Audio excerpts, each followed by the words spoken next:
Ağdam təmas xəttində yerləşən Əhmədağalı kəndi Ermənistan Silahlı Qüvvələrinin atəşinə məruz qalıb. Atəş nəticəsində kənd sakini Mətləb Əliyevə məxsus 2 mərtəbəli evdə yanğın baş verib.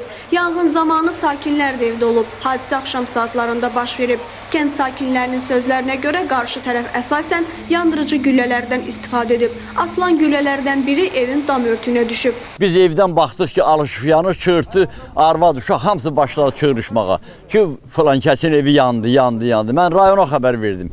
Aracın mühəndisi xəbər verdim ki, yanır. Bunlar atda yaşayır, üstə ev yandığından xəbərlər olmuyor. Gördüm evin üstü alışıb yanır, bizim işıqlar da hamı söndü. Bunlar da atda. Çığırışmaya bunlar evdən çıxıb. Bir dənə şurut götürə bilməyiblər. Ondan qabaq atışma vardı. O atışma hər vaxt var bizdə, bu heç. Amma ondan qabaqda grup beşikdik. Ta bilmədim evə düşlər. Yəni nəysə evin üstü yandı. Altda bunlar yaşayırdı, ev taxtapuşdan alışdı. Demək taxtapuşa bir dənə nəysə gəlib dəyib ki, alışıb. Hadisə yerinə Fövqəladə Hallar Nazirliyinin Ağdam rayon yanğından mühafizə hissəsinin əməkdaşları cəlb olunublar.